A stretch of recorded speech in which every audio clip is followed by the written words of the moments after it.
प्यारे विद्यार्थियों, स्वागत है आपका अपना चैनल ज्ञान प्रकाश 2.0 में। कल हमने कहा था कि अब जो है 10th का डेली एक क्वेश्चन जो मैथ का चैप्टर है प्रतिदिन खत्म किया जाएगा। तो आज है सेकेंड क्लास और सेकेंड क्लास में हम पढ़ने जा रहे हैं चैप्टर 1 से ही। कल एक क्वेश्चन का 3 पार्ट बताए थे HCF। आज है चैप्टर 1 का ही क्लास 10 क्वेश्चन नंबर दूसरा, जो कि सिद्ध करने में पूछता है 2 नंबर का पूछता है। सिद्ध करना है, दर्शाइए कि किसी भी धनात्मक विषम पूर्णांक 6q + 1 या 6q + 3 या 6q + 5 के रूप में होता है। तो कल हमने बताया था कि भाग एल्गोरिथम या यूक्लिड विभाजन a = bq + r होती है। तो हम सॉल्व करते हैं। तो मान लेते हैं, माना कि a कोई विषम धनात्मक पूर्णांक है। माना कि a कोई विषम धनात्मक पूर्णांक है जो 6 से बड़ा, 6 से बड़ा। बड़ा क्यों है? क्योंकि यहाँ पे पूर्णांक दिखा रहा है कि 6q + 1 है। तो कोई भी विभाजन सूत्र लगाएंगे तो 6q + 1 या 6q + 3 या 6q + 5 है, अर्थात उसका भाज्य जो है 6 से बड़ा ही होगा। तो भाग एल्गोरिथम से लगा देंगे या यूक्लिड विभाजन से a =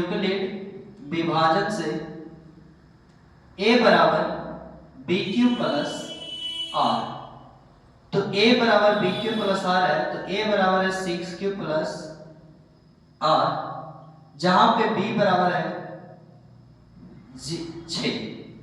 b का मान 6 है।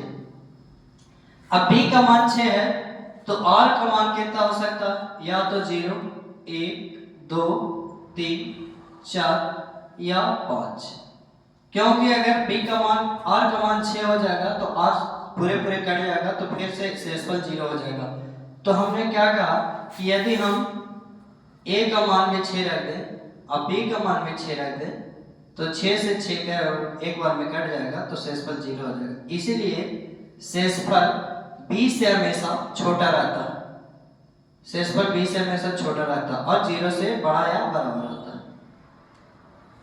तो b का मान हो जाएगा 0, यदि r का मान 0, 1, 2, 3, 4 या 5, क्योंकि b का मान 6। तो अब यूक्लिड विभाजन से a = bq + r है, तो इसीलिए चल देंगे a = b के जगह 6q + r का मान 0 रख देंगे, जहां r = 0 है। फिर रख देंगे a = 6q + 1, जहां r = 1 है। फिर रख देंगे a = 6q + 2, जहां r = 2 है। फिर a = 6q + 3, r = 3 है। फिर a = 6q + 4, जहां r = 4 है। और फिर रख देंगे a = 6q + 5, जहां r = 5 है। अब इन संख्याओं से हम देख रहे हैं कि r का मान 5 तक जाएगा, तो कोई भी धनात्मक पूर्णांक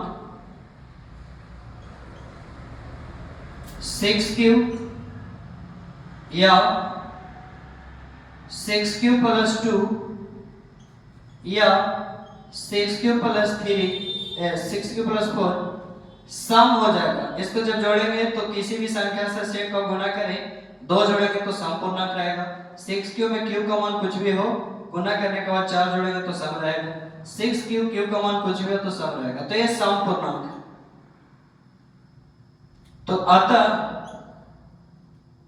6q + 1 या 6q + 3 या 6q + 5 किसी भी धनात्मक पूर्णांक, किसी भी विषम धनात्मक पूर्णांक होगा, किसी भी विषम धनात्मक पूर्णांक होगा। यही हमें सिद्ध करना था कि किसी भी धनात्मक विषम पूर्णांक या तो 6q + 1 या 6q + 3 या 6q + 5 के रूप में होगा। तो मान लो कि कोई भी a धनात्मक विषम पूर्णांक है जो 6 से बड़ा होगा, तो यूक्लिड विभाजन a = bq + r और b का मान 6 है, तो r का मान उससे कम रहेगा, 0, 1, 2, 3, 4 या 5।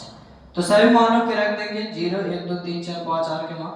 तो धनात्मक पूर्णांक 6k+1, 6k+2 और 6k+4 एक सम पूर्णांक है, तो सम पूर्णांक नहीं बताना है, हमें सिद्ध करना है किसी भी धनात्मक विषम पूर्णांक।